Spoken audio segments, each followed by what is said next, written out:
ini adalah waktu untuk kita bernafas. Ya, 4 yang pertama adalah 4 detik menarik nafas atau 4 hitungan menarik nafas. Jadi tarik nafas pakai hidung ya. 1, 2, 3, 4. 2 itu adalah tahan nafas. Lalu 4 hembuskan lewat mulut. 1, 2, 3, 4. 4, 2, 4. Ya, ini adalah breathing technique. Breathing technique gitu ya. Nah, kalau sudah sering breathing technique, apalagi kalau bunda-bunda di sini sering yoga, maka bukan 4, 2, 4 lagi. Ya, kalau udah sering yoga, 4, 2, 4-nya terlalu mudah. 4, 7, 4 biasanya. 4 hitungan tarik nafas, 7 tahan nafas, 4 buang nafas. Tapi kalau kita yang nggak biasa yoga gitu ya, 7 tahan nafas, mukanya merah langsung. Jadi 4, 2, 4. Nah, 4, 2, 4 ini dilakukan 5 set. Ya, jadi 4, 2, 4, 1 set. 4, 2, 4, 2 set. 5 set. Percaya, ayah bunda, kita lupa kita lagi marah. Jadi pas kita lagi marah, begitu kita lakukan, lagi marah, 4, 2, 4, 4, 2, 4. Tarik, tahan 2, hembuskan 4. 1 set. Tarik lagi. Tahan 2, hembuskan. Lakukan 5 set, kita lupa kita lagi marah. Bisa tiba-tiba lupa, tadi lagi apa ya? Lupa kita lagi marah. Jadi 4, 2, 4 ini sangat efektif untuk menenangkan diri. Calming ya, ini tahap calm. Nah, setelah kita sudah tenangkan diri, apa yang kita lakukan? Ya, apa yang kita lakukan? Yang kita lakukan adalah tahap nomor 2, processing. Yaitu apa? Mengolah emosi kita. Ya, jadi emosi kita marah. Oke, marah. Aku pengen banget teriak ke anak aku. Aku pengen banget sabet dia. Aku pengen banget jewer dia. Aku pengen banget sentil dia. Aku pengen banget, pokoknya pengen itu, pengen ini. Jadi setelah 4, 2, 4 kita sudah agak tenang, kita masuk ke tahap processing. Nah, apa yang dilakukan di tahap processing? Yang dilakukan di tahap processing adalah menanyakan pertanyaan kunci. Ya, pertanyaan kunci ya, ayah bunda. Kepada siapa? Kepada diri saya sendiri. Nah, kalau kita ngomongin emosi di sini, ini lebih banyak dikaitkan dengan marah ya. Bagaimana sih aku mengelola marah dengan anak misalnya gitu ya. Nah, jadi pertanyaan kunci ya. Ada apa pertanyaan kunci? Yang pertama, apa untungnya jika saya meledak, tanda kutip. Jadi sebutin, kalau aku meledak nih, aku pengen banget meledak nih, aku pengen banget teriakin anak aku nih. Kalau aku teriakin anak aku, apa ya untungnya? Coba pikirin, jawab dalam diri sendiri. Untungnya aku jadi lega, 1. Terus anak jadi takut, 2. Udah sih itu aja untungnya. Oke, setelah sudah jawab pertanyaan pertama, masuk ke pertanyaan 2. Apa ruginya jika saya meledak? Nah, kalau tadi untungnya, sekarang ruginya apa? Anak saya jadi jauh sama saya jadi dicap bawel, anak gak mau dengerin saya karena saya teriak-teriak, saya capek, rasanya malah jadi panas, badan gak enak begitu. Jadi apa ruginya jika saya meledak? Nah, setelah sudah jawab, biasanya 2 pertanyaan kunci ini aja kita sudah bilang, iya ya, ngapain marah-marah ya, lebih banyak ruginya daripada untungnya gitu ya. Nah, disambut lagi pertanyaan nomor 3. Apa yang sebetulnya mau disampaikan kepada anak? Sebetulnya aku tuh pengen dia tuh nggak main game terus. Aku tuh pengen dia sebetulnya seimbang, main game ada, belajar juga ada. Jadi apa yang sebetulnya aku mau sampaikan? Ya, baru yang keempat kita pikirkan gimana sih cara terbaik untuk menyampaikannya. Ya, tadi kalau teriak-teriak aku udah tanya ruginya lebih banyak daripada untungnya. Jadi gimana ya cara terbaiknya? Nah, gitu ya. Dengan menanyakan 4 pertanyaan kunci ini, kita sebetulnya sedang mengasah kebijaksanaan kita. Untuk apa? Untuk berpikir lebih panjang sebelum tanda kutip meledak-ledak. Gitu ya. Apa untungnya jika saya meledak? Apa ruginya kalau saya meledak? Sebetulnya poin yang saya mau sampaikan ke anak tuh apa sih? Terus gimana sih cara menyampaikannya? Cara terbaik untuk menyampaikannya. Nah, jadi ini tahap kedua, itu tahap processing. Ya, tadi tahap calming dengan breathing technique, tahap kedua dengan processing, dengan pertanyaan kunci, 4 pertanyaan kunci. Lalu tahap yang ketiga, execution. Nah, setelah kita bagaimana cara terbaik untuk menyampaikannya, ini dijawab dengan executionnya seperti apa. Ya, ini kita akan sedikit belajar tentang seni 4M. Ini sudah bisa didengarkan di Fami juga ya, rekamannya, recordingnya ya. Seni 4M. Apa itu 4M? Menasihati, menegur, memarahi, dan mengapresiasi. Ya, jadi menasihati, menegur, memarahi, dan mengapresiasi. Tahukah ayah bunda bahwa marah, nasihat, sama tegur itu adalah hal yang berbeda. Menegur anak tidak sama dengan memarahi anak. Menasihati anak tidak sama dengan menegur anak. Begitu juga menegur anak tidak sama dengan memarahi anak. Jadi apa perbedaannya? Nah, kita akan bahas secara singkat karena kalau lebih jelasnya bisa didengarkan di aplikasi kami, gitu ya. Nah, yang pertama adalah menasihati. Let's start with the why. Menasihati adalah momen kita memberitahu anak kita cara melakukan yang benar atau yang benar seperti apa. Ya, menasihati. Ini dilakukan saat apa? Ini dilakukan kalau anak nggak tahu. Jadi anak melakukan kesalahan karena dia nggak tahu sebetulnya apa yang dia lakukan itu salah. Maka kita pakai mode menasehati. Contoh, anak main api. Padahal anak nggak tahu main api itu berbahaya. Karena memang belum pernah dikasih tahu. Dia pun masih penasaran api itu apa sih. Nah, maka kita harus menasehati. Karena apa? Karena anak nggak tahu. Nah, banyak orang tua di luar sana yang blunder. Blunder maksudnya gimana? Anak belum tahu, dia melakukan kesalahan, kita marah-marahin. Apa yang terjadi? Nggak efektif. Karena dalam hati anak, papa aja nggak kasih tahu, aku mana tahu itu api bisa ngebakar rumah kita. Nah, kan gitu. Tapi kan nggak mungkin anak ngomong gitu. Papa aja nggak kasih tahu. Wah, udah habis sudah. Habis dicoret dari kartu keluarga itu anak. Jadi kita perhatikan kalau anak kita belum tahu, terus dia melakukan kesalahan karena ketidaktahuannya, maka tugas orang tua adalah menasihatinya, memberitahu cara yang benar atau hal yang benar itu seperti apa. Kalau sudah dinasihati, kita masuk mode kedua, yaitu Pak, menegur. Menegur itu adalah mengingatkan kembali apa yang sudah dia ketahui. Berarti tandanya kalau sudah dinasihati kan dia udah tahu nih yang benar seperti apa. Terus manusia sudah lupa. Begitu anak kita lupa, ya kita tegur. Ayo, kemarin papa udah bilang nggak boleh main api, gitu ya. Kenapa nggak boleh main api? Iya pak, soalnya api berbahaya. Nah itu kamu tahu, gitu ya. Atau enggak kalau dia anak remaja, jadi anak remaja main gadget berlebihan itu. Loh, kan kemarin kita sudah sepakat ya, jam 7 handphone ditaruh di meja, nggak boleh pegang handphone lagi. Sekarang udah jam berapa nih? 7.15 pak. Oh ya udah, gimana nih jadinya nih? Iya ya pak, aku bentar lagi taruh. Nggak usah teriak-teriak. Nggak usah teriak-teriak, lempar vas bunga, lempar gelas, nggak usah. Jadi kita tegur aja, manusia mudah lupa.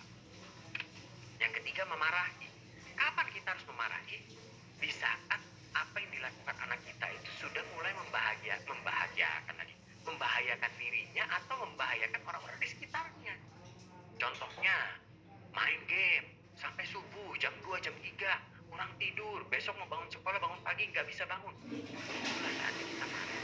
Tetapi memarahi, ya, adalah menghentikan apa yang dia lakukan. Misalnya lagi main game, woi, udah jam berapa nih? Udah jam 3 subuh, tidur. Udah begitu dia taruh handphone, udah marahnya selesai. Karena apa? Kan dia udah stop main gamenya. Tapi banyak orang tua di luar sana yang blunder, yang kena jebakan Batman. Begitu udah sekali marah, tombol marahnya hilang. Udah on marahnya, nggak bisa off marahnya. Udah jam berapa? Jam 3. Udah besokan harinya, udah bintang hari. Kemarin kamu masih diungkit lagi ya. Udah 2 hari kemudian, wah inget nggak 2 hari lalu? Jadi tombol off-nya lupa. Ya marahnya begitu on, lupa di off. Padahal fungsi marah itu adalah menghentikan apa yang dilakukan anak kita karena sudah berbahaya. Sudah jam 3 belum tidur, kita marah. Ayo, tidur di jam berapa nih? Oh iya, Mak. Dia taruh handphone dia. Udah ketakutan tuh dia jam 3 kena gap lagi main game kan gitu kan. Dia taruh handphone. Ya sudah. Ya marahnya turun ke tegur. Jangan terus marahin terus.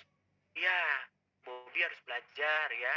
Kan kamu besok sekolah. Kalau kamu tidur jam segini terus besok kamu mau susah bangun, terus kamu jadi ngantuk, belajar jadi nggak konsentrasi. Jadi besok-besok jangan main sampai subuh begitu ya. Ya maaf aku kebablasan soal lagi suria. Nggak apa-apa, yang penting kamu sekarang tidur istirahat, besok bangun pagi sekolah. Iya selesai. Jadi marahnya itu secuplik di depan aja untuk menghentikan dia, lalu setelah itu tegur. Ya, tegur. Jadi banyak orang tua di luar sana yang begitu marahnya udah on, lupa tombolnya, lupa dimatiin. nggak cuma sama anak kok, ya. Ayah sama ibu, ibu sama ayah, gitu. Suami dan istri kan begitu ya. Kalau suami-suami pasti bilangnya gini, iya, istri aku itu adalah makhluk yang paling hebat mengungkit. Yeah. Sedangkan si istri bilang, aku sudah maafkan, tapi aku tidak lupakan. Wah, kan jadi berat ya. Jadi ya kita kalau marah boleh menghentikan secara cepat, tapi sudah itu kita tegur, kita ajak diskusi. Apalagi kalau anaknya sudah remaja. Ingat ya, anak sudah remaja itu nggak bisa diteriak-teriakin. Semakin kita teriak, semakin dia tidak mau dengerin kita. Ya, semakin kita teriak, semakin kita... Kenapa? Nggak usah jauh-jauh ngomongin remaja. Kita aja yang udah dewasa, kalau diteriakin orang, kita malas dengerin. Apalagi anak kita yang remaja yang memang lagi masa akil balik. Kalau kita teriak, jangan harap itu masuk ke perasaan mereka, hati mereka. Itu masuk kuping kiri, keluar hidung. Atau jangan masuk kuping kiri, keluar dari mulut. Maksudnya pada teriak balik. Kan begitu ya. Jadi nggak bisa, apalagi anak-anak sudah remaja udah nggak bisa diteriak-teriakin lagi. Ya. Dan yang terakhir yang orang tua suka lupa adalah mengapresiasi. Ini jebakan yang sangat besar sekali untuk para orang tua di luar sana. Kalau anak salah dimarah-marahin sampai habis. Kalau anak lakukan benar tidak dipuji. Begitu ditanya kenapa nggak dipuji, kan anak lakukan benar. Loh itu kan udah seharusnya, maklum lah. Loh kok begitu? Jadi contohnya anak main game gak buat PR dimarahin habis-habisan sampai disita handphonenya. Giliran anak buat PR nggak dipuji tuh. Nggak ada tuh bilang, wih hebat nih Bobby, kamu udah selesai PR-nya, keren, papa bangga. Nggak ada. Terus anaknya bilang, ma, aku udah selesai PR loh. Ya memang itu PR harus kamu selesain. Nah, malah nggak diapresiasi. Ya, anak juga butuh apresiasi. Hidup seimbang, makanya bisa bagus. Saya lagi suka main sepeda, Bapak Ibu Ayah Bunda. Salah satu saya pelajari dari sepeda, hidup harus seimbang. Coba kalau kita kayu pakai pedal kanan doang, itu nggak jalan-jalan sepedanya. Susah jalan di sepeda. Hidup harus seimbang. Ya, kalau yang kanan lagi kayu, yang kiri nggak kayu. Tapi yang kanan begitu udah sampai bawah pedalnya, yang kiri ganti kayu. Jadi hidup harus seimbang. Ada apresiasi, ada teguran, ada nasihat, ada marah kalau diperlukan. Harus seimbang. Jangan kalau anak kalau anak salah dimarah-marahin, giliran anak benar boro-boro dipuji. Ya malah dibilang itu yang seharusnya memang kamu lakukan. Ya mama nggak bangga, memang PR itu harus dikerjakan. Kenapa kamu harus dipuji kalau kamu buat PR? Nah ini dia, anak jadi merasa ya nggak buat PR dimarahin, buat PR nggak dipuji. Udahlah, mendingan dimarahin aja. Toh kalau habis dimarahin aku main game ini. Nah sih, jadi harus seimbang ya. Nah ini sebetulnya bisa dijelaskan lebih dalam lagi, tapi ayah bunda bisa dengarkan di FAMI. Di FAMI bahkan sudah ada seri yang lengkap ya, seni 4M untuk anak-anak dan seni 4M untuk anak remaja. Jadi sudah lengkap, bisa langsung dibuka aplikasi FAMI-nya ya. Terakhir kata-kata bagus ini ya, kata-kata mutiara yang saya suka bilang gitu ya, fokus pada solusi. Jadi saat kita lagi emosi, fokusnya pada solusi, jangan pada masalah atau rangsangan atau situasi yang terjadi. Seringkali saat kita lagi emosi karena kita fokusnya pada situasinya. Contoh, kita bilangin anak kita, awas lantai lagi dipel, jangan lari-lari. Terus dia lari-lari, cuk, gerubuk, jatuh, kepleset. Nah, kalau kita lagi emosi kan langsung emosi kan. Nah, kalau kita fokus pada solusi, maka kita langsung datengin anak kita. Nah, kamu nggak apa-apa jatuh kepleset ya? Ada yang luka? Nggak ada. Nah, makanya tadi ibu sudah bilang jangan lari. Yuk, duduk dulu sebentar. Nanti tunggu lantainya kering baru lari-lari lagi. Fokus pada solusi. Tapi kalau fokus pada masalah atau pada situasinya, begitu gedebuk, anak kepleset. Nah, enak ya? Ya, jatuh terus. Yuk, lari lagi, biar jatuh lagi, ya. Ya. Banyak orang tua di luar sana yang malah menyudutkan anaknya di saat anaknya melakukan kesalahan. Disudutkan terus gitu ya. Disudutkan. Sakit, ya bagus, lari, lain kali lebih kenceng biar lebih sakit. Aduh, jadi kenapa saya bisa lakukan hal ini? Karena dulu orang tua saya juga lakukan hal itu kepada saya. Ya, dan saya bisa cerita. Perasaan saya sebagai anak waktu disudutkan sama orang tua seperti itu, ada banyak perasaan yang muncul dalam pikiran, dalam diri saya. Tetapi dari banyak perasaan yang muncul itu kebanyakan negatif. Satu, sebel. Kenapa sebel? Perihal jatuh diulang-ulang terus. Nah, terus lari ya terus, nah, biar kapok ya terus, lari terus, diulang-ulang terus, sebel. Aku luka bukannya diobatin malah diojok-ojokin. Jadi sedih gitu ya. Kenapa sih aku kan jatuh kok malah diojok-ojokin, dieledek-ledekin gitu ya. Padahal kan aku luka nih. Jadi banyak perasaan-perasaan yang muncul di dalam diri saya sebagai anak di saat orang tua menyudut-nyudutkan. Kenapa? Karena fokusnya pada situasi, pada masalah, bukan pada solusi. Ya. Solusi membawa kita pada introspeksi kayak tadi ya. Nah, kamu jatuh ya, kepleset ya. Aduh, ada luka nggak? Ah, ya udah ini nggak apa-apa. Memar dikit nanti ayah kasih obat gosok ya. Nah, makanya ayah udah bilang kalau lagi dipel jangan lari-lari. Nanti kepleset licin karena ini licin ini habis dipel. Ya, nah introspeksi anak jadi introspeksi. Iya ya, tadi ayah sudah bilang sih, dia bilang nggak boleh lari karena lantai dipel. Aku tetap ngotot, ngoyo, tetap lari. Aku jatuh. Jadi introspeksi. Dia belajar dari apa yang dia rasakan di pengalaman dia. Ya, sedangkan kalau kita fokus pada masalah, akhirnya saling menyalahkan. Saling menyalahkan contohnya gimana? Ya tadi sederhana aja. Ya, kamu sih, papa udah bilang jangan lari-lari terus, biar suka tuh, biar luka tuh kakinya. Nah, anak jadi merasa, papa sih, kenapa? Gak usah teriak-teriak kali, pak. Dengar ngomong biasa aja kali. Kalau anak sekarang kan udah apalagi udah remaja begitu ya. Biasa aja kali, pak. Ngomongnya biasa aja, careless. Ngomongnya biasa aja, careless, gak usah teriak-teriak. Aku denger kok. Ya, nggak perlu sampai orang tetangga dengar kali, pak. Papa mau sampai orang tetangga juga dengar. Ya, anak kadang-kadang bisa jawab seperti itu. Kalau apa? Kalau kita teriak-teriakin, kenapa? Apalagi anak remaja ya. Anak remaja itu sudah saatnya kita itu dalam tahap mengajak diskusi, bukan lagi untuk marah-marahin dia gitu. So itu yang bisa saya bagikan pagi hari ini ya. Jadi ada 3 tahap dalam mengelola emosi kita. Yang pertama adalah calming ya. Bisa dengan 2 cara. Cara mudahnya adalah melakukan apa yang kita suka. Yang kedua adalah dengan breathing technique. Yang kedua adalah processing, menanyakan 4 pertanyaan kunci. Apa untungnya kalau saya meledak? Apa ruginya kalau saya meledak? Sebetulnya poin apa sih yang saya mau sampaikan kepada anak? Lalu bagaimana cara terbaik saya untuk menyampaikan kepada anak? Nah, yang ketiga adalah eksekusi.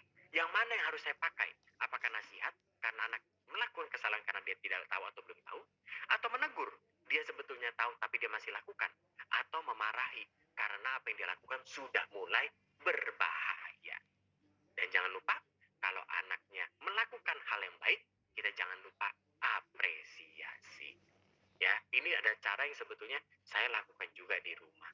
Jadi kalau anak saya buat sesuatu, saya tenangkan diri dulu. Ya, entah saya diem dulu atau saya ke pojokan dulu. Ya, karena saya butuh tenangin diri. Kalau nggak tenang, akhirnya nanti yang keluar emosi, gitu ya, emosi marah dan yang lain-lain. Gitu. Semoga apa yang dibagikan berguna dan bermanfaat untuk ayah bunda sekalian. Saya kembalikan kepada Bunda Yunika. Silakan, Miss Yunika. Ya. Baik, terima kasih. Baik, terima kasih kepada Bapak Aristo yang sudah memaparkan bagaimana manajemen pengendalian emosi untuk kita sebagai orang tua. Masya Allah, sangat menarik sekali ilmu yang disampaikan ya Bapak Aristo. Di sini kita diberikan pengetahuan tentang bagaimana menghadapi ombak emosi dengan 3 cara, yaitu ada calming, processing, dan execution. Untuk calming kita bisa melakukan dengan 2 cara, yaitu pertama kita bisa melakukan sesuatu yang membuat kita senang. Yang kedua, kita bisa melakukan proses tarik nafas tadi dengan teknik 4-2-4. Kemudian processing itu bisa dengan melakukan pertanyaan-pertanyaan kunci untuk mengubah hal-hal yang mungkin di dalam pikiran kita negatif menjadi hal-hal yang lebih positif. Dan execution-nya itu ada 4M, yaitu menasehati, menegur, memaharai, dan mengapresiasi. Masya Allah, banyak sekali ilmu yang kita dapatkan pada hari ini. Baik Ayah Bunda, jika Ayah Bunda ingin ada pertanyaan, Ayah Bunda bisa menuliskan pertanyaan melalui kolom chat dan nanti akan dibacakan 3 pertanyaan. Untuk selanjutnya akan dijawab langsung oleh Bapak Aristo. Silakan Ayah Bunda jika ada pertanyaan yang ingin disampaikan atau sharing dengan kita terkait bagaimana mengendalikan atau manajemen emosi kita sebagai orang tua dalam menghadapi anak. Boleh di kolom chat ya, ya Bunda.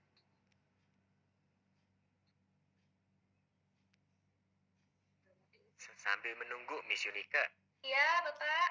Ini saya ada share. Ini kemarin kita sama Fami habis bekerja sama ya di Festival Literasi Game Seru gitu ya. Masya Allah. Nah, ini penting banget untuk ayah bunda ketahui tumbuh kembang anak itu anaknya usia berapa sih gitu ya. 0 sampai 6 tahun itu anak kita benar-benar menyerap seperti sponge ya. Apapun yang kita lakukan, apapun yang kita bicarakan, apapun yang kita ajarkan itu diserap 100%. Ya, jadi segala informasi diberikan kepada anak akan diserap semua tanpa terkecuali, baik ataupun buruk. Misalnya, ayah bunda suka berantem, anak akan belajar. Oh, berarti kalau ada masalah, saya juga akan berantem. Ya, oh, ayah bunda saling memaafkan. Kalau ada perbuatan salah, saling memaafkan dan saling membantu. Anak akan belajar di situ. Jadi, segala informasi yang dia lihat, dia dengar, ya itu akan dan dia rasakan, dia serap habis-habisan. Nah, begitu 6 sampai 13 tahun, dia udah masuk ke tahap selanjutnya. Yaitu apa?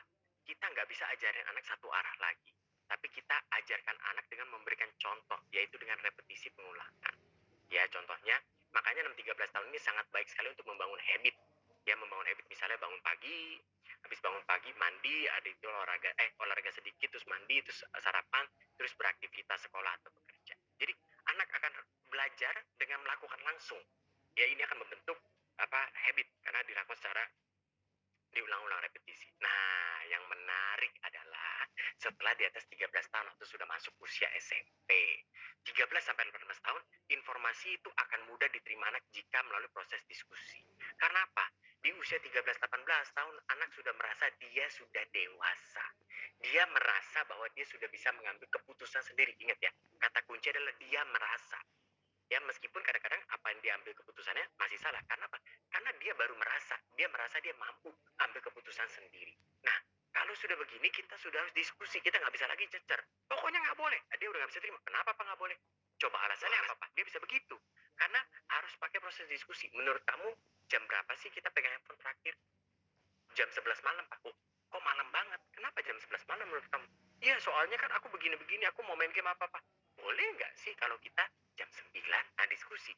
Loh, kenapa jam 9 Pak? Soalnya kan kalau sudah mau tidur lebih baik pikiran kita ditenangkan supaya tidur kita juga berkualitas dan nyenyak. Nah, dengan bermain game itu otak kita distimulus, tidur kamu jadi nggak nyenyak dan tidak berkualitas. Saya diskusi. 18 tahun ke atas, lihat. Anak akan mencari informasi sendiri dan lebih berpegang teguh pada informasi yang didapatkannya. Oleh karena itu biasa anak 18 tahun ke atas ngomong kayak gini.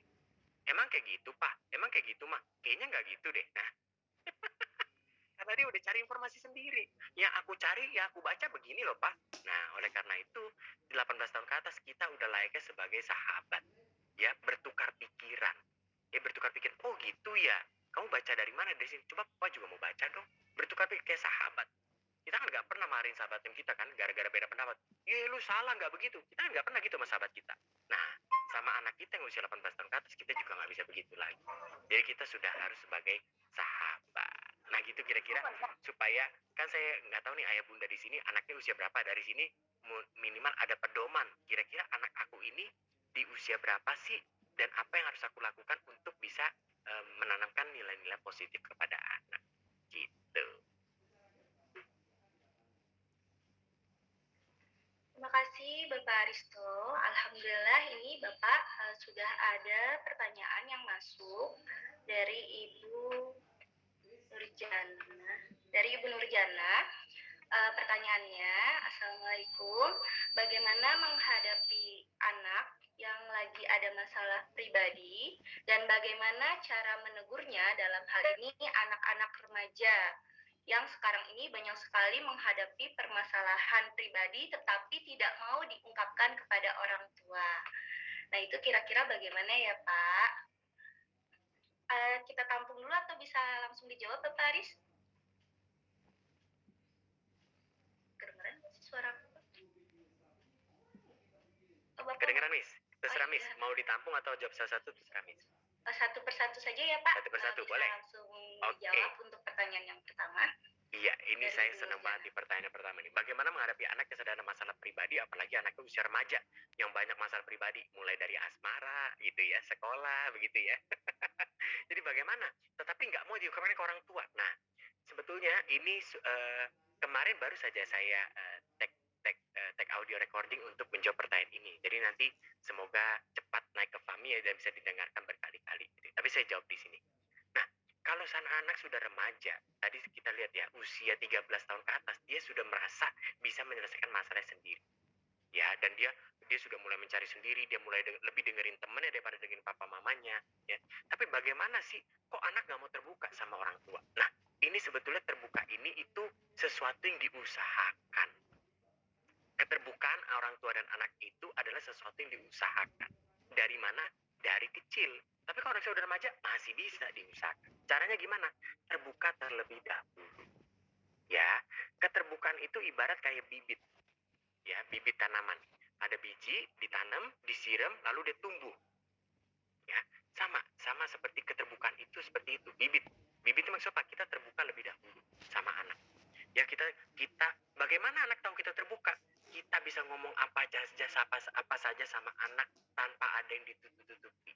Kita tahu nih masalah anak kita nih, lagi masalah asmara misalnya begitu ya. Cerita tentang masa waktu dulu kita SMP, waktu kita remaja, waktu asmara kita gimana. Cerita terbuka dari anak itu. Oh gitu ya, papa begitu, papa juga rasakan apa yang aku rasakan. Iya, iya pak, soalnya si Maria itu dikejar sama banyak cowok. Nah, dia mulai terbuka. Ya, udah itu apa yang kita lakukan sebagai orang tua? Nah, kalau dia sudah mulai terbuka, jangan dimarahin. Makanya kamu belajar. Masih sekolah udah suka-sukaan, nggak boleh. Nah, anak tertutup lagi pintunya. Kalau udah terbuka, kita masuk. Kita mau tahu apa sih pikiran. Oh gitu ya. Coba papa lihat foto Maria, kok pada suka sih. Ini lupa ini. Wih, cakep ini ya. Kamu pinter nak carinya yang cakep ya gitu ya. Kenapa kamu suka Maria? Iya, soalnya dia baik, dia suka nolong, terus dia cantik pak, dia miss sekolah pak, dia tuh menang cewek tercantik pak, polling. Oh gitu. Terus kenapa kamu galau? Iya, soalnya kemarin Maria lihat dia sudah mulai cerita sama orang tuanya. Nah, ini yang kita mau capai loh. Kita mau capai keterbukaan antar orang tua. Jadi bagaimana anak bisa terbuka sama orang tua harus terbuka dulu sama anak. Nah, terus menjawab pertanyaan bagaimana kalau dia sedang menghadapi masalah pribadi. Kita pastikan kepada anak kita ada di dekat anak. Kita ada untuk mereka. Nah, kok kayaknya papa punya feeling kamu lagi ada masalah nih. Kalau kamu mau cerita, papa ada di sini ya. Tapi kalau kamu bisa selesaikan masalah itu sendiri, papa dukung. Tapi kalau kamu butuh bantuan, papa ada di sini. Kita hanya perlu memastikan kepada anak bahwa kita ada di samping anak. Banyak jebakan Batman orang tua di luar sana yang memaksa anak cerita. Ayo dong cerita dong, muka ditekuk-tekuk kayak origami. Ada apa sih? Kenapa sih di sekolah begitu? Coba cerita ada apa? Papa bisa bantu, papa lebih banyak pengalaman. Nah, anak gak suka tuh begitu tuh. Anak lebih suka yang santai aja. Pokoknya, aduh, aku nggak bisa banget nih. Aku udah mentok banget. Oh iya, papa pernah ngomong, papa siap bantu. Pak, aku mau cerita nih, tapi papa jangan marah. Enggak, papa nggak marah. Lihat, ini juga penting nih. Detik-detik ini lebih penting. Iya, papa nggak akan marah kok. Terus begitu anaknya cerita, papanya marah. Ini nggak boleh. Ya kalau bilang papa nggak marah, meskipun apa yang diceritakan buat kita marah, kita harus pegang omongan kita. Ya, oke. Sebentar ya, kasih papa waktu untuk pikir dulu. Nah, langsung masuk ke dalam kamar itu 424, prosesi dulu. Udah itu baru keluar, oke nak, papa ada jawaban. Jadi gitu. Jadi anak pasti kadang-kadang takut menyampaikan sesuatu kepada orang tua karena takut dimarahi. Sama kok, kita juga pernah jadi anak. Bener nggak? Kita takut ngomong sama orang tua karena kita takut dimarahi. Oleh karena itu kata-kata kunci orang tua supaya anak mau terbuka pertama kali adalah cerita aja sama papa. Papa nggak akan marahin kamu. Papa nggak akan judgement kamu. Meskipun begitu dia ceritanya epic banget begitu ya. Sebentar nak, papa kebelet buang air, papa ke toilet dulu. Nah, tenangkan diri di toilet gitu kan. Tenangkan diri di toilet 424. Begitu keluar, oke nak, yuk kita lanjutkan diskusi. Itu. Jadi orang tuh harus cool di depan anak sehingga anak merasa papaku, mamaku, ayahku, bundaku adalah tempat mencari jawaban di saat aku nggak punya jawaban. Kalau sampai anak sudah berpikir begitu, ini kita sebagai orang tua sudah melakukan di track yang benar. Kira-kira gitu, Miss Yunika ya. Semoga berguna dan bermanfaat. Ya Allah, terima kasih Pak Aris atas jawabannya dari pertanyaan Bunda Nurjana. Nah, itu tadi ya Bunda, mungkin kita bisa melakukan diskusi dengan anak, kemudian kita bisa mungkin terbuka, saling terbuka antara anak dan orang tua, sehingga di situ nanti anak bisa lebih nyaman untuk bercerita apapun kepada kita, sehingga kita bisa menjadi partner teman anak dalam proses tumbuh kembangnya. Selanjutnya Pak Aris ada pertanyaan dari Bunda Vita. Ya. Assalamualaikum Pak, bagaimana menghadapi anak yang sudah ABG yang melakukan kesalahan yang sama berulang setiap hari dan sudah diingatkan setiap hari tapi nggak sembuh? Gimana tuh Pak, kira-kira ketika ada anak yang melakukan kesalahan berulang padahal sudah diingatkan berkali-kali? Ya, ini dia ya. Memang anak ABG ini tantangannya lebih tinggi, berbeda ya. Kita harus lebih terampil dalam bermain ilmu parenting kepada anak ABG. Karena tadi 13 tahun ke atas anak ABG ini sudah mulai merasa dia bisa atur dirinya sendiri. Dia tahu apa yang dia mau, dia sudah bisa pilih pilihannya sendiri. Nah, permasalahannya inilah, ini permasalahannya. Kadang-kadang apa yang dia pilih itu kesalahan. Ya, maksudnya mengakibatkan sesuatu yang buruk terjadi, sehingga dia sebetulnya belum bisa memilih, tetapi dia sok-sok pilih sendiri, terus dia akhirnya dapat kesalahan dan akhirnya terjadi kesalahan. Apa yang harus kita lakukan? Yang kita lakukan adalah kita bisa ajarkan konsekuensi kepada anak. Konsekuensi. Konsekuensi itu tidak harus buruk, ya. Arti konsekuensi adalah apa yang anak dapatkan dari apa yang ia lakukan. Ini adalah konsekuensi. Ya, apa yang anak dapatkan dari apa yang anak lakukan. Jadi kalau kita sudah tegur dia, kalau ini kan sudah diingatkan terus ya, sudah tegur dia tetap ulangi kesalahan, kita ajari konsekuensi dengan apa? Kita nggak usah tegur. Anak lakukan kesalahan, dia dapat batunya tanda kutip. Nah, disinilah jebakan Batman yang sering muncul. Begitu anak dapat batunya, orang tua ada dua respon. Respon pertama, tuh rasain ya, enak ya, enak ya. Ini respon yang salah ya. Kenapa salah? Karena nanti anak jadi, oh gitu ya, oke nanti aku buktiin ke papa mama bahwa aku bisa melakukan ini, tapi benar gitu ya.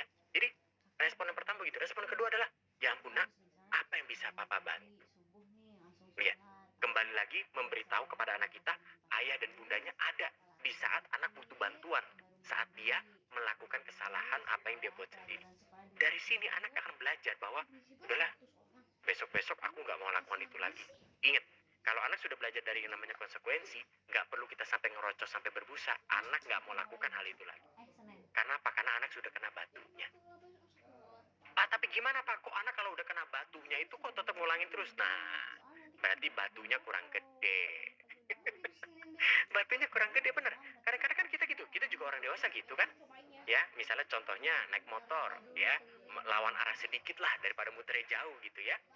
Diklaksonin, tetap lawan arah. Besok-besok diklaksonin tetap lawan arah, karena batunya kurang gede. Ditangkap polisi, tetap lawan arah kalau nggak ada polisi. Suatu saat amit-amit terjatuh, luka, batunya gede kan, nggak mau lagi lawan arah. Anak-anak juga begitu, cara belajar sama seperti orang dewasa. Kadang-kadang kalau dia merasa batu-batu kerikil datang, nggak apa-apa, ini masih enteng. Tapi suatu saat dia akan belajar. Kalau dia lakukan hal buruk itu terus-menerus, maka batunya akan besar suatu saat. Kecil-kecil menjadi bukit ya. Dan dia akan overwhelm. Artinya apa? Dia nggak bisa hadapi itu sendiri. Disitulah respon orang tua, ayah, bunda ada di sini, kamu butuh bantuan apa?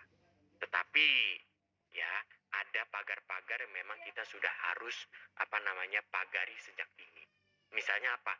Misalnya kalau sampai anak terkena batunya ini fatal banget. Ini nggak boleh kita biarkan. Ya, konsekuensi itu jangan sampai konsekuensi kehidupan gitu ya, maksudnya mengorbankan kehidupan, nggak perlu. Tapi kalau kita ini sudah sangat berbahaya, kita harus tegas. Meskipun anak kita remaja, kita harus tegas. Ya karena apa? Karena ini benar-benar sudah berbahaya dan kita sadarkan bahwa apa yang dia lakukan ini berbahaya. Dari mana? Dari pengalaman orang lain. Belajar dari pengalaman orang itu mudah. Lihat nih, ini pernah terjadi. Dia melakukan hal yang sama seperti yang kamu lakukan dan lihat apa yang terjadi sama dia sekarang. Ya, karena sudah berbahaya banget kalau kita lepas.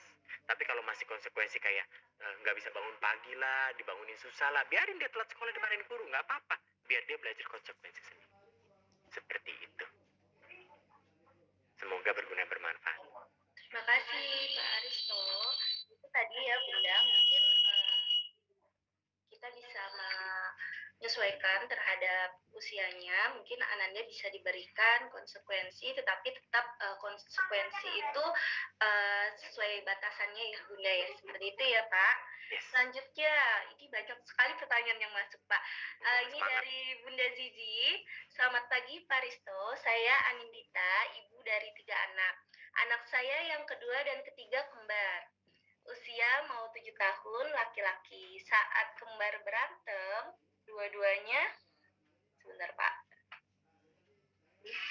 Dua-duanya sama-sama emosi. Iya, dua-duanya sama-sama emosi, karena mungkin kembar ya Pak ya. Iya, iya. Nah itu kira-kira gimana ya Pak untuk menghadapinya? Yes. Dimana yang satu merasa benar. Yang saya mau tanya, bagaimana jika sedang menghadapi situasi seperti itu, jika saya rangkul dua-duanya saat yang satu bicara, yang satu lagi tidak terima. Terima kasih Pak. Terima kasih, Miss. Untuk Mama Zizi, ya pertanyaan ini juga pernah ditanyakan ya, bisa didengarkan di rekaman Fahmi. Apa yang bisa dilakukan saat anak bertengkar? Ini berlaku untuk bukan anak kembar aja. Ya anak yang nggak kembar, beda umur, bertengkar kakak adik itu hal yang wajar.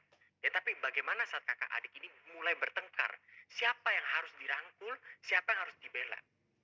Jawabannya adalah yang benarlah yang dibela. Orang tua harus tetap menjunjung tinggi yang benar yang dibela. Bukan yang tua disuruh mengalah terus-terusan, bukan yang kecil dibela terus-terusan. Tetapi yang benar harus selalu dibela. Contohnya, kakak lagi menggambar. Adik iseng-iseng tarik kertas gambarnya, robek buku gambarnya.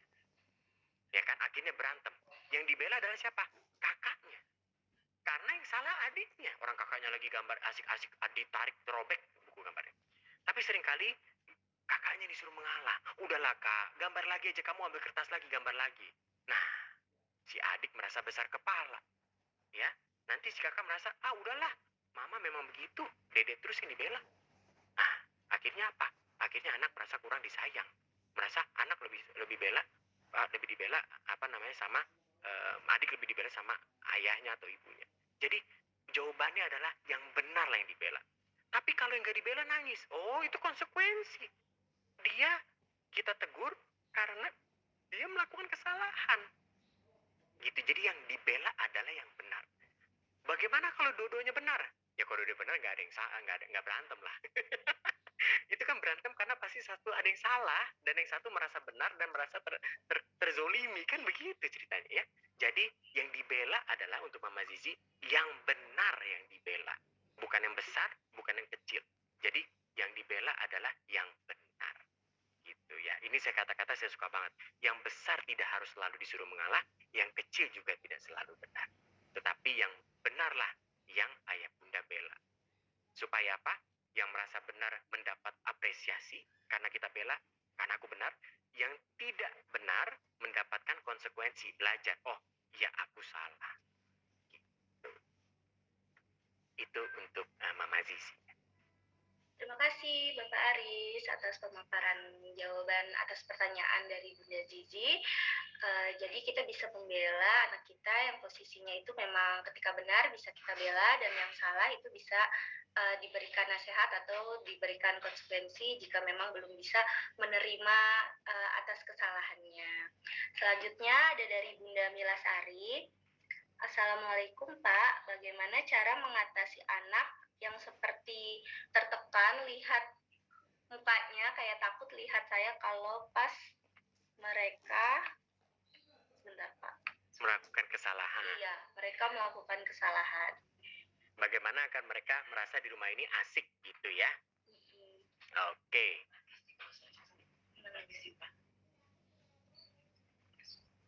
Saya jawab ya. Iya, di sini ya. Bapak. Oke, untuk Bunda Mila, bagaimana kalau untuk menghadapi anak yang kalau lihat muka saya rasanya udah kayak lihat penampakan begitu ya? Karena muka saya nggak tahu, saya udah pakai masker tiap hari, tapi kenapa kok anak saya lihat saya kok kayak lihat penampakan begitu ya? Nah, sebetulnya ini hal yang baik kalau bisa digunakan dengan cara yang tepat. Kenapa hal yang baik? Saat anak melakukan kesalahan dan melihat muka ayah atau bundanya itu dengan muka takut, itu berarti anak kita sudah belajar dan anak kita paham kalau dia salah. Ya, saat anak kita sudah ketakutan, yang perlu kita lakukan, ini sebetulnya ilmu teknologi pikiran ini panjang lagi sebetulnya, tapi secara garis besar, kalau anak kita sudah mukanya ketakutan, itu tandanya dia sudah siap menerima nasihat apapun. So, kalau anak lihat muka kita udah berair matanya, dia udah takut dia salah, yang kita lakukan adalah kita tegur dengan lemah lembut.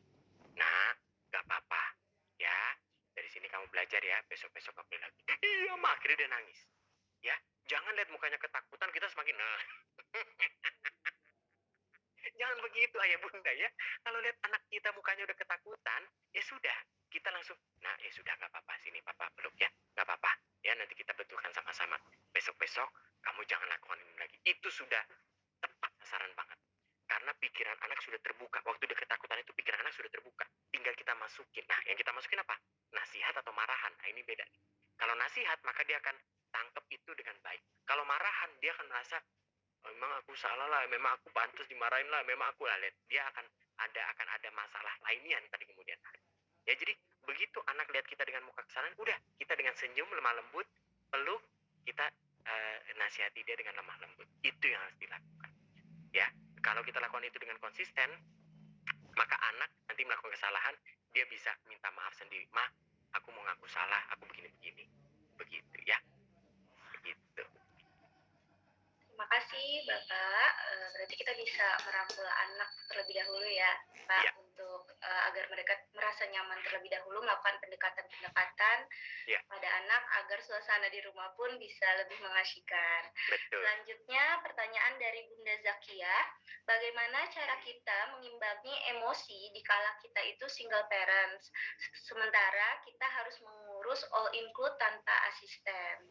Yes, ini saya mau apresiasi dulu ya untuk penanya Bunda Zakia ya.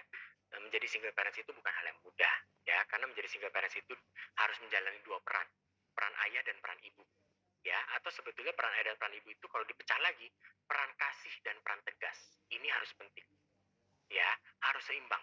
Kalau ada ayah dan ibu enak, kita tinggal sweet. Siapa mau peran tegas, siapa mau peran kasih. Kasih itu maksudnya apa? Yang dengan lemah lembut, membetulkan anak dengan lemah lembut. Peran tegas adalah yang menghentikan anak dengan tegas. Nah, bagaimana cara mengimbangi emosi? Yaitu dia tadi. Kalau terjadi sesuatu situasi yang mengkulik emosi kita tanya dulu sama diri kita. Sambil 424 kita tanya, aku mau jalani peran tegas dulu atau peran lemah lembut dulu? Kalau kesalahannya cukup fatal atau berbahaya, peran tegas dulu. Pasti kita hentikan dulu anak itu. Jangan sampai bablas gitu kan ya. Tapi kalau misalnya kesalahan yang sebetulnya kecil tapi emang aku lagi pengen nggak enak aja nih, lagi suasana hati lagi nggak enak, maka peran lemah lembut dulu. 424, aku mau jalan pelan lemah lembut tadi ya. Apa untungnya kalau aku meledak, apa ruginya kalau aku meledak, apa sebetulnya aku mau sampaikan kepada anak, dan bagaimana cara menyampaikan. Setelah itu kita dekati anak, kita jalani peran lemah lembut. Nah, mama kasih tahu kamu ya, yang tadi kamu lakukan itu salah. Kalau kamu lakukan itu terus, nanti bisa berbahaya buat kamu. Nanti bisa begini. Kedepannya, mama harap kamu nggak lakukan hal ini lagi. Gitu. Jadi, sebetulnya dengan mengimbangi emosi itu bisa lakukan dengan tadi ya, calming, processing, dan execution. Itu bisa dilakukan untuk single parent ataupun yang parent pada umumnya. Tetapi memang, saya bilang single parent itu agak sedikit berat karena dia harus jalan dua peran. Ya, peran kasih, peran lemah lembut, dan peran ketegasan. Di situ memang pengalaman yang bisa memberikan jawaban pastinya. Gitu. Semangat ya Mam Zakiah ya. Terus semangat. Saya salut sama Mam Zakiah nih. Ya, terima kasih Bapak Aristo. Tetap semangat untuk Bunda Zakia. Jadi insya Allah kita bisa menjalankan dua peran walaupun itu mungkin butuh proses ya Bunda, memberikan peran sebagai pemberi kasih sayang dan ketegasan. Tapi dengan proses pembelajaran insya Allah perlahan pasti kita bisa menjalaninya. Selanjutnya pertanyaan dari Mama Via. Assalamualaikum, bagaimana cara menghadapi anak yang suka ngambekan, misalnya lagi diingatkan sesuatu harus dituruti. Jika tidak dituruti, dia akan bad mood seharian. Anak saya usia 9 tahun. Bagaimana tuh Pak? Waduh, ini kebetulan baru aja kemarin saya tag recording untuk pertanyaan ini juga gitu ya. Mama Via, bagus banget pertanyaannya. Jadi gimana caranya menghadapi anak yang suka ngambekar kalau yang dia inginkan tidak kita turuti? Begitu ya, kalau nggak dituruti dia akan bad mood seharian. Anak umur 9 tahun, apa yang dilakukan? Yang kita lakukan adalah ya udah, dia nggak mau nurut nih, ya apalagi yang dia minta itu berlebihan ya. Aku mau ganti iPhone 14, bukan yang nggak mau turutin. iPhone 14 belum keluar, Nak. Nggak mau tahu, pokoknya iPhone 14 belum keluar, Nak, nggak mau tahu. Nah ya, ya udah kita ajari namanya ini. Kita ajari bahwa kalau saya suka bilang cara meminta yang benar. Ya, cara meminta yang benar seperti apa? Kita kasih tahu ke anak bahwa dengan ngambek maka dia malah nggak dapat apa-apa. Tapi kalau dia bisa utarakan dengan baik, utarakan dengan itu, kita bisa buka pintu diskusi. Contohnya, Ma, pokoknya aku mau ganti handphone, nggak mau tahu. Nah, kan kemarin kamu baru ganti handphone tahun lalu. Ini udah lemot nih, Ma, lihat nih. Terima WhatsApp aja. Ya kamu soalnya pakainya jor-joran itu nanti handphonenya, makanya yang nggak apps nggak dipakai itu dihapus aja. Nggak mau, pokoknya aku mau ganti handphone apa. Ya sudah, kalau kamu marah-marah gitu, Mama malah makin nggak mau ganti kamu handphone. Kamu kasih tau Mama baik-baik alasannya kenapa kamu mau ganti handphone. Nanti Mama coba timbang alasannya betul nggak. Nanti Mama akan pertimbangkan. Tapi kalau kamu teriak-teriak, kamu bad mood, ya sudah. Kamu pakai aja handphone itu sampai ntar umur 30 tahun lah. Jadi kita harus ajarkan ke anak bahwa bad mood, merengek, menangis kalau untuk anak kecil ya, itu bukan cara meminta yang benar. Tetapi kita ajarkan, ngomong, kamu mau apa? Ayo sampaikan kepada Mama. Kamu bad mood gitu, Mama nggak tahu kamu mau apa. Aku mau handphone, kan Mama sudah jelaskan. Ya tapi nggak bisa. Nah, nggak semua yang kamu mau itu bisa kamu dapatkan di waktu sekarang ini. Begitu, kita jelaskan. Belum bisa terima, ya dimin aja. Percaya sama saya ya, bad mood bisa seharian betul, tapi besok lupa lagi gitu. Anak-anak itu, apalagi semakin kecil, masa tenggangnya lupa. Baru nangis, udah ketawa lagi. Begitu. Tapi kalau anak udah gak dewasa, dia masih udah bisa menyimpan perasaan tuh ya. Lagi bad mood hari ini, udah. Tetapi kita harus tegas. Ingat, kita orang tuanya. Jangan kita disetir sama anak. Ya jangan anak, oh nanti anak belajar. Pokoknya kalau aku ngambek, pasti Mama apa-apa kan lakukan kok, akan kasih kok. Nah, kalau anak belajar begini, nanti anak gak belajar yang namanya kedewasaan. Ya, jadi kita harus kasih tahu bahwa merengek, menangis, merujuk itu bukan cara yang tepat untuk meminta. Dan orang tua harus tegas, ya. Mau sampai kapanpun dia merengek bad mood, ya kita tahan-tahanan aja. Ya, toh anak kita masih dalam bawah kendali kita kok. Maksudnya gimana? Masih tinggal dalam pengawasan kita, masih hidup dari uang kita, begitu ya. Anak akan lulu sendiri. Paling dia ntar ngomong ke mamanya, iya nih, gak mempan nih. Aku minta ganti handphone, Mama gak gantiin. Ya udahlah, mau gimana lah.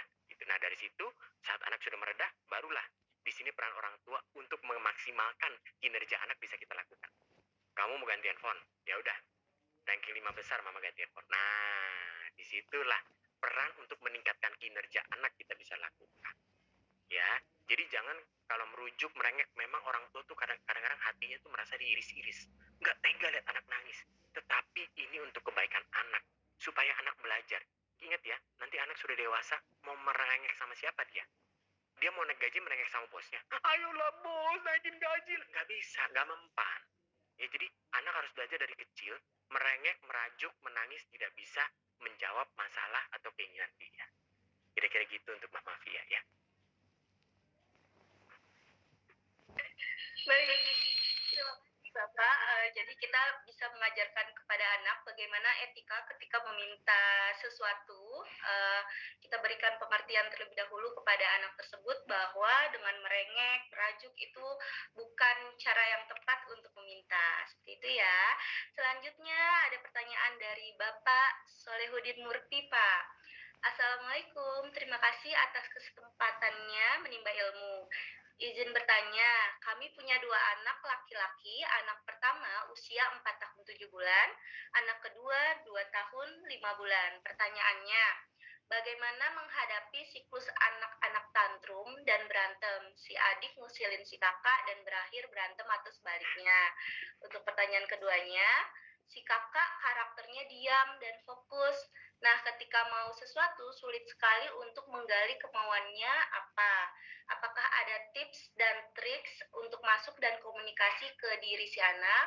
Dan yang ketiga, fase 4 tahun dan 2 tahun ini menurut Bapak fase pertumbuhan yang paling penting untuk kita kembangkan pada diri anak itu apa? Seperti itu, Pak. Oke, terima kasih. Ini pertanyaan untuk ini Bapak berarti ya, Bapak Solehudin ya, ayah ya. Oke, bagaimana menghadapi siklus anak-anak tantrum berantem si kakak adik ngusilin anak ini tadi sudah dijawab ya, bahwa Yang benar lah yang kita bela. Jadi yang besar tidak selalu mengalah, yang kecil tidak selalu benar. Si kakak karakternya diam dan fokus. Nah, ketika untuk sesuatu, untuk menggali kemauannya. Nah, ini untuk menggali minat dan bakat yang bisa orang tua lakukan di saat anak itu agak pendiam gitu misalnya ya. Karena kan nanti kan ada tipikal kepribadian, ada introvert, ada extrovert. Dua-duanya mana yang baik? Semuanya baik. Ya, semuanya baik. Ya, jadi nggak ada tuh extrovert lebih baik, nggak ada. Semuanya sama-sama baik. Ini cuman preferensi dia dalam kehidupan sosialnya seperti apa ya. Nah, untuk anak-anak bagaimana kita bisa menggali minat dan bakatnya? Dibebaskan. Dibebaskan maksudnya apa? Anak mau coba gambar, silakan coba gambar. Anak mau coba lukis, silakan coba lukis. Anak mau coba main musik, silakan dikasih coba main musik. Anak mau main musik, mau coba piano, mau coba gitar, mau coba drum, silakan dicobain. Di situ nanti akan kelihatan, ternyata waktu main drum itu belajar sebentar aja, dia cepet bisa loh. Nah, berarti bakat dan minatnya di situ. Atau dilepas aja, anak mau belajar apa? Aku mau belajar ini, nggak apa-apa. Tapi memang ada pengorbanan yang harus dilakukan ya. Maksudnya apa ya, kan dia akan coba banyak ya. Entar coba les gambar sebulan berhenti, coba les musik sebulan berhenti, coba les gitar sebulan berhenti, coba les piano sebulan berhenti. Nggak apa-apa, memang ini adalah harga yang harus dibayar untuk tahu bakat minat anak seperti apa. Pak, tapi kan mahal Pak, cobain les sebulan begitu. Ya sudah, ajak anak-anak jalan-jalan ke mall, masuk ke toko musik, lihat, bebasin dia, ya. Pencet-pencet ini apa-apa. Ini suka ya, ini lucu, apa ini lucu. Nah, berarti kita belum mulai tahu nih, oke, kayaknya nih dia suka main keyboard nih, suka main piano nih, kayaknya nih. Ya sudah, kalau ada waktu coba tanya, nah kamu nggak belajar keyboard? Mau mak? Ya sudah, baru masukin gitu. Jadi kalau nggak bisa bombardir cobain semuanya, ya kita ajak anak gitu ya.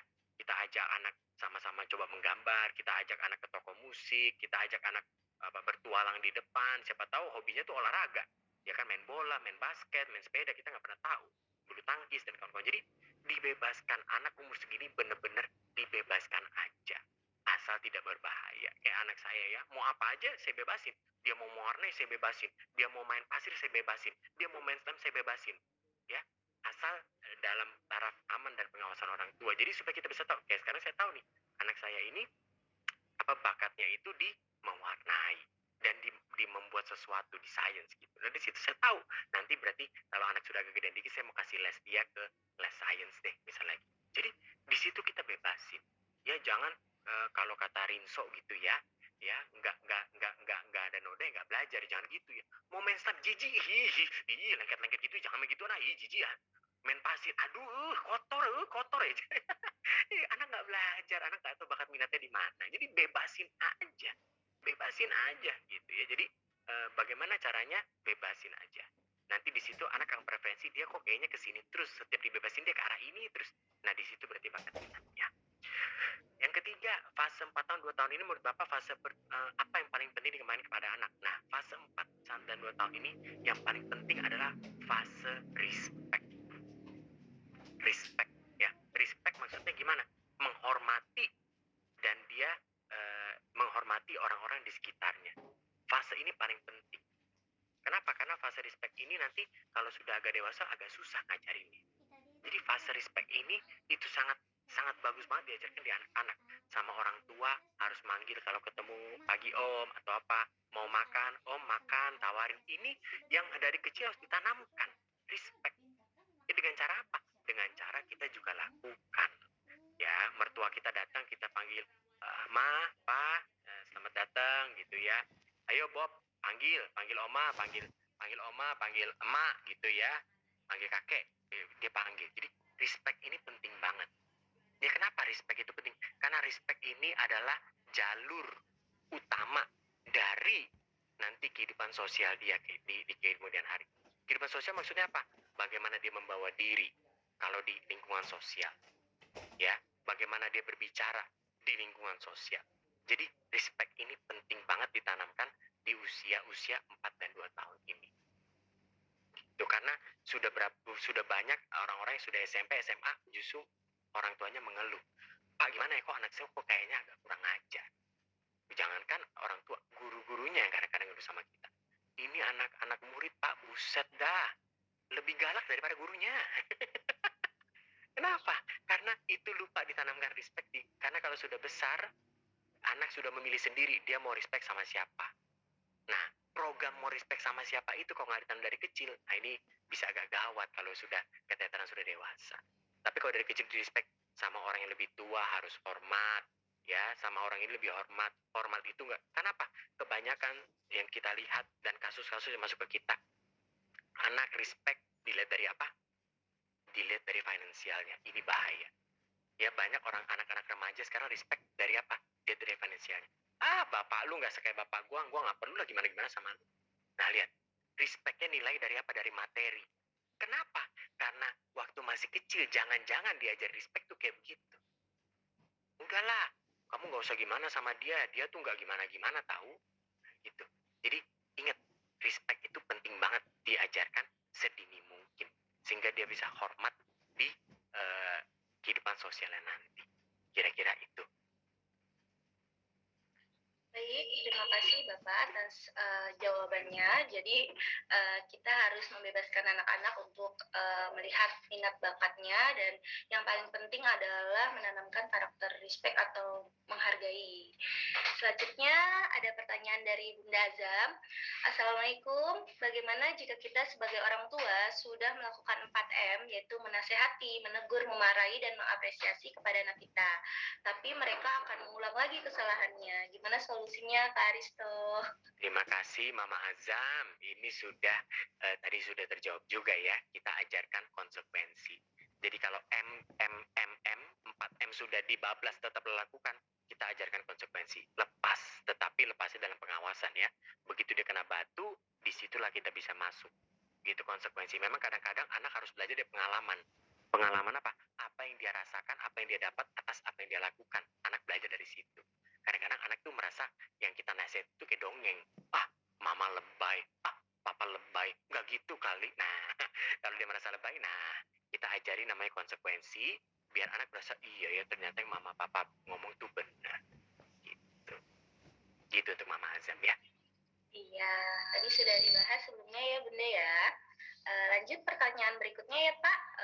Ada dari Bunda Fatih Hasibuan. Assalamualaikum Pak, anak saya usia 7 tahun. Anak saya ini kalau dinasehatin dengan suara lembut dan baik-baik, saya benar-benar tidak digubris Pak. Jadi saya harus teriak-teriak kencang terlebih dahulu, baru anak tersebut mendengarkan apa yang dikatakan oleh bundanya. Padahal saya selalu mulai ajak bicara baik-baik, tapi betul-betul tidak mau didengar, sampai dikira ibu tiri saya sama tetangga Pak, karena yang kedengaran cuma teriakan saya aja, padahal saya benar-benar berkali-kali bicara pelan-pelan dan baik-baik, tapi tidak didengar Pak. Mohon masukannya. Iya, bagus. Ini bagus untuk mempati ya. Ini bagus. Kok anak kalau ngomong pelan-pelan kok dia nggak ngegubris. Kalau ngomong jerak-jerak baru dia gubris gitu ya. Nah, yang bisa dilakukan adalah Mampati bisa membiasakan diri merubah sikap, bukan sifat ya, sifat nggak bisa berubah, merubah sikap mam saat marah. Maksudnya gimana? Kalau marah jangan cengengesan, jangan senyum, ngomongnya pelan-pelan tapi nadanya serius. Contohnya ya, kita nggak perlu marah tuh sampai tek-tek, tapi kita bisa berubah sikap, mukanya itu serius, nggak cengengesan. Adik, mama nggak suka ya tadi ada kelakuan itu. Ya, nggak usah teriak-teriak, tapi perubahan sikap, muka dan lain-lainnya berubah sehingga anak tahu, ih, mama lagi marah nih. Ya, jangan lemah lembut kayak, adik jangan gitu, kan mama udah bilang. Nah itu udah anak jadi nggak tahu, oh ini mama lagi bercanda. Tapi kalau ada perubahan sikap, ya begitu perubahan sikap dari mama biasa dengan mama menegur atau mama marah, anak akan terbiasa. Kalau suaranya begini nih, ini habis ini ada petir nih datang nih. Gitu ya. Jadi suaranya gitu. Bobby, diam, duduk. Mama nggak suka ya, tadi Bobby nggak usah teriak-teriak. Mama nggak suka ya Bobby, nggak ada cengengesan, mukanya serius gitu. Mama nggak suka Bobby lakukan itu ya. Besok-besok kalau Bobby begitu, konsekuensinya begini. Mama nggak akan dengerin Bobby. Ya. Anak masih nggak mau dengerin. Kita bilang, apalagi kalau anaknya sudah 7 tahun sudah dengerin. Bobby, papa lagi marah. Ya, jadi kalau kamu nggak dengerin, berarti papa nggak mau dengerin kamu pas kamu apa. Ya, ini dilakukan banget sama sahabat saya ya. Waktu ditegur anaknya nggak mau dengerin. Ditukar balik. Papanya yang kacangin anaknya. Papa nggak dijawab sama papanya. Papa, papa, sampai nangis anaknya. Begitu nangis, papa kenapa nggak jawab? Papanya baru ngomong, tadi papa ngomong kamu nggak mau dengerin papa. Enak nggak didengerin? Nggak enak, pak, nggak enak. Suka nggak didengerin kalau orang ngomong? Nggak mau, pak, papa dengerin. Kalau gitu besok-besok kalau papa ngomong, kamu dengerin. Gitu. Jadi di sini kuncinya ada perubahan sikap. Kadang-kadang anak tuh merasa chill, anak merasa santai sama orang tuanya karena tidak ada perubahan sikap yang sangat-sangat drastis antara biasa sama lagi marah atau lagi menegur. Tapi kalau perubahan sikap drastis, buset, kita diem mulutnya begini turun aja, anak udah petir nih, bentar lagi petir. Karena anak sudah tahu ada perubahan sikap dari orang tua. Itu yang anak harus tahu jelas. Ya batasan antara sedang bercanda atau biasa aja dengan batasan kalau lagi serius, lagi tegas. Gitu. Jadi butuh perubahan sikap yang drastis. Nggak perlu teriak-teriak, tapi sikapnya berubah drastis. Nggak mau dengerin, balikin dia. Nggak usah dengerin dia ngomong apa. Pa lapar, ma lapar. Diemin aja, sampai ntar nangis. 7 tahun masih bisa nangis kok. Kenapa papa kacangin? Gimana? Enak kalau ngomong nggak didengerin? Nggak enak. Besok-besok, kalau papa ngomong kamu harus dengerin. Gitu. Kuncinya adalah tega. Bukan tega karena anak kita mau jelek, ya enggak. Tapi memang kadang-kadang anak kita belajar dari pengalaman. Dia nggak tahu rasanya dikacangin seperti apa. Nah, kita kasih tahu rasanya dikacangin kayak gimana. Kan gitu. Dari situ anak dapat pengalaman, oh ya, besok-besok aku nggak mau kacangin papa lah. Kapok aku. Itu ya. Terima kasih Pak Aristo atas penjelasannya untuk pertanyaan dari Bunda. Semoga bisa bermanfaat ya Bun.